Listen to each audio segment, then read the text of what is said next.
जय माता दी दोस्तों, आप सभी को नवरात्रि की हार्दिक शुभकामनाएं। आज आप सुनने जा रहे हैं दुर्गा सप्तशती के 12वें और 13वें अध्याय को। इस अध्याय में 3 नेत्रों वाली माँ दुर्गा की व्याख्या करते हुए कहा गया है कि मैं 3 नेत्रों वाली देवी दुर्गा का ध्यान करता हूँ। उनके श्री अंगों की प्रभा बिजली के समान है। वे सिंह के कंधे पर बैठी हुई भयंकर प्रतीत होती हैं। उनके हाथों में तलवार और ढाल लिए अनेक कन्याएं उनकी सेवा में खड़ी हैं। वे अपने हाथों में चक्र, गदा, तलवार, ढाल, बाण, धनुष, पाश और तर्जनी मुद्रा धारण किए हुए हैं। उनका स्वरूप अग्निमय है तथा वे अपने माथे पर चंद्रमा का मुकुट धारण करती हैं। दुर्गा सप्तशती के 12वें अध्याय में देवताओं को अनंत ज्ञान प्रदान करते हुए देवी बोली, हे देवताओं, जो एकाग्रचित होकर प्रतिदिन इन स्तुतियों से मेरा स्तवन करेगा, उसकी सारी बाधा मैं निश्चय ही दूर कर दूंगी। जो मधुकैटभ का नाश, महिषासुर का वध तथा शुंभ निशुंभ के संहार के प्रसंग का पाठ करेंगे तथा अष्टमी, चतुर्दशी और नवमी को भी जो एकाग्रचित हो भक्ति पूर्वक मेरे उत्तम महात्म्य का श्रवण करेंगे, उन्हें कोई पाप नहीं छू सकेगा। उन पर पाप जनित आपत्तियां भी नहीं आएंगी। उनके घर में कभी दरिद्रता नहीं होगी तथा उनको कभी प्रेमी जनों के विछोह का कष्ट नहीं भोगना पड़ेगा। और इतना ही नहीं, उन्हें शत्रुओं से, लुटेरों से, राजा से, शस्त्र से, अग्नि से तथा जल की राशि से भी कभी भय नहीं होगा।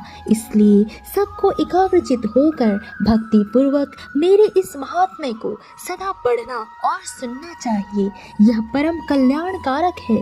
मेरा महात्म्य महामारी जनित समस्त उपद्रवों तथा आध्यात्मिक आदि तीनों प्रकार के उत्पातों को शांत करने वाला है। मेरे जिस मंदिर में प्रतिदिन विधि पूर्वक मेरे इस महात्म्य का पाठ किया जाता है, उस स्थान को मैं कभी नहीं छोड़ती।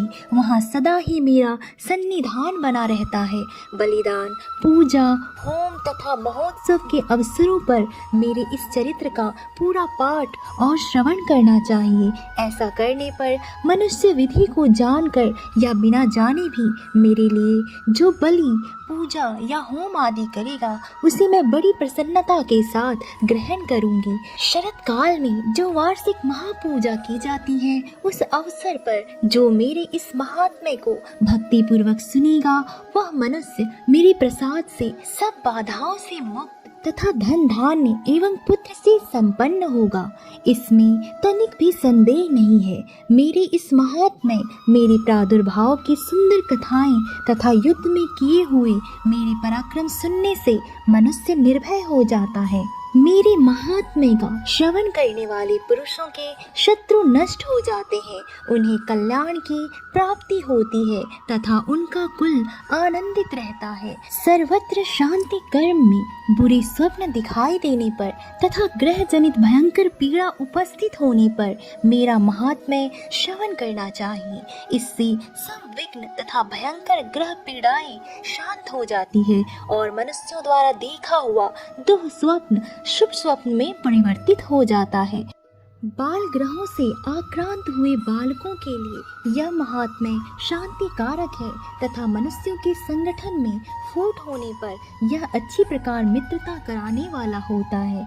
यह महात्म्य समस्त दुराचारियों के बल का नाश कराने वाला है। इसकी पाठ मात्र से राक्षसों, भूतों और पिशाचों का नाश हो जाता है। मेरा यह सब महात्म्य मेरी सामीप्य की प्राप्ति कराने वाला है।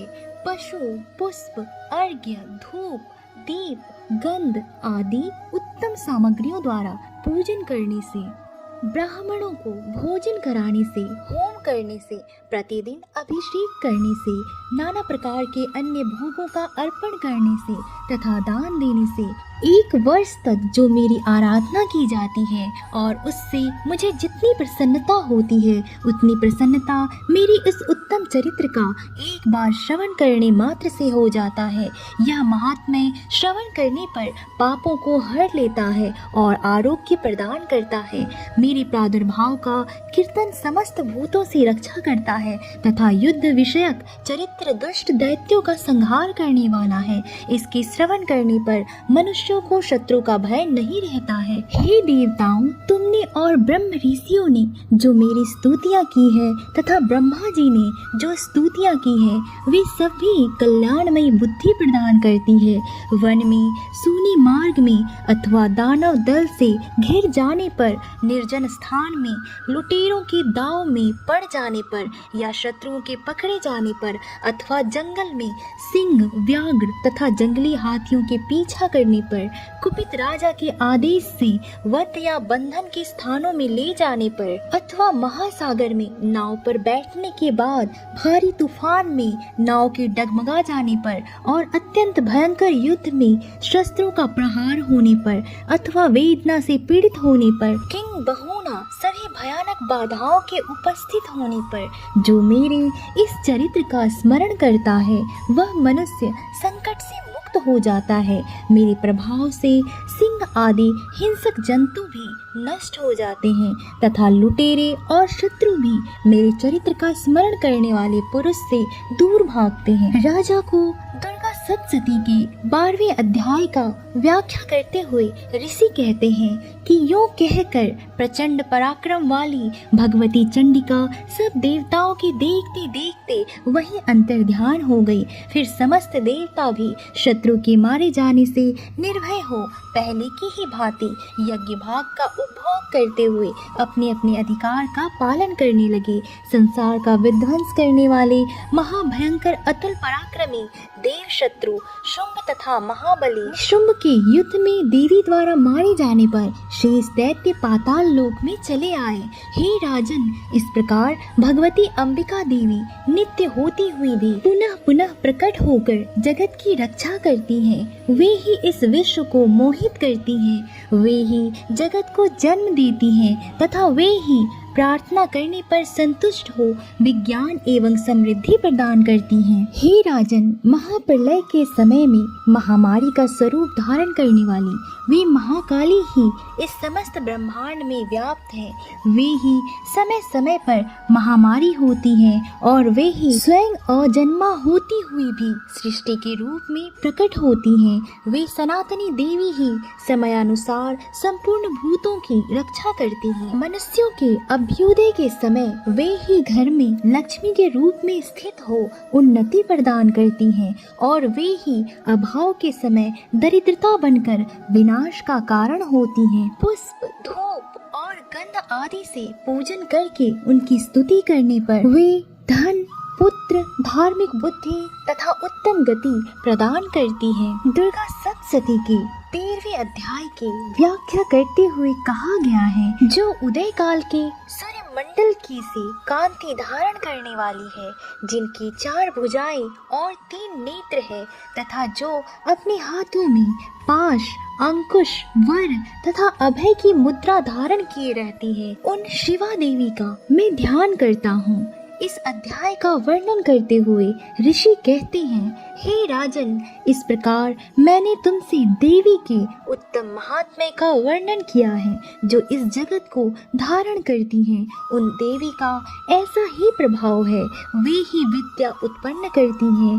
भगवान विष्णु की माया स्वरूपा उन भगवती के द्वारा ही तुम ये वैश्य तथा अन्यान्य विवेकी जन मोहित होते हैं, मोहित हुए हैं तथा आगे भी मोहित होंगे। हे महाराज, तुम उन्हीं परमेश्वरी की शरण में जाओ। आराधना करने पर वे ही मनुष्यों को भोग, स्वर्ग तथा मोक्ष प्रदान करती हैं। मार्कंडेय जी कहते हैं, क्रौष्टुकी जी मेधार मुनि के ये वचन सुनकर राजा सुरथ ने उत्तम व्रत का पालन करने वाले उन महाभाग महर्षि को प्रणाम किया। वे अत्यंत ममता और राज्यापहरण से बहुत खिन्न हो चुके थे। महामुनि इसलिए विरक्त होकर वे राजा तथा वैश्य तत्काल तपस्या को चले गए और वे जगदम्बा के दर्शन के लिए नदी के तट पर रहकर तपस्या करने लगे। वे वैश्य उत्तम देवी सूक्त का जाप करते हुए तपस्या में प्रवृत्त हुए। वे दोनों नदी के तट पर देवी की मिट्टी की मूर्ति बनाकर पुष्प, धूप और हवन आदि के द्वारा उनकी आराधना करने लगे। उन्होंने पहले तो आहार को धीरे धीरे कम किया, फिर बिल्कुल निराहार रहकर देवी में ही मन लगाए एकाग्रता पूर्वक उनका चिंतन आरंभ किया। वे दोनों अपने शरीर के रक्त से प्रोक्षित बलि देते हुए लगातार 3 वर्ष तक संयम पूर्वक आराधना करते रहे। इस पर प्रसन्न होकर जगत को धारण करने वाली चंडिका देवी ने प्रत्यक्ष दर्शन देकर कहा, हे राजन तथा अपने कुल को आनंदित करने वाले वैश्य, तुम लोग जिस वस्तु की अभिलाषा रखते हो वह मुझसे मांगो, मैं संतुष्ट हूँ, अतः तुम्हें वह सब कुछ दूंगी। मार्कंडेय जी कहते हैं कि तब राजा ने दूसरे जन्म में नष्ट न होने वाला राज्य मांगा तथा इस जन्म में भी शत्रुओं की सेना को बलपूर्वक नष्ट करके पुनः अपना राज्य प्राप्त कर लेने का वरदान मांगा। वैश्य का चित्त संसार की ओर से खिन्न एवं विरक्त हो चुका था और वे बड़े बुद्धिमान थे, अतः उस समय उन्होंने तो ममता और अहंता रूप आसक्ति का नाश करने वाला ज्ञान मांगा। देवी उन दोनों को आशीर्वाद देते हुए बोली, हे राजन, तुम थोड़े ही दिनों में शत्रुओं को मारकर अपना राज्य प्राप्त कर लोगे। अब वहाँ तुम्हारा राज्य स्थिर रहेगा। फिर मृत्यु के पश्चात तुम भगवान विवस्वान के अंश से जन्म लेकर इस पृथ्वी पर सावर्णिक मनु के नाम से विख्यात होगे। वैश्य वर, तुमने भी जिस वर को मुझसे प्राप्त करने की इच्छा की है उसे मैं तुम्हें देती हूँ। तुम्हें मोक्ष के लिए ज्ञान प्राप्त होगा। इसके बाद मार्कंडेय जी कहते हैं, इस प्रकार उन दोनों को मनोवांछित वरदान देकर तथा उनके द्वारा भक्ति पूर्वक अपनी स्तुति सुनकर देवी अंबिका तत्काल अंतर ध्यान हो गई और इस तरह से देवी से वरदान पाकर क्षत्रियों में श्रेष्ठ सुरथ सूर्य से जन्म ले सावर्णी नामक मनु होकर विख्यात हो गए। इस प्रकार 13वां अध्याय संपूर्ण हुआ।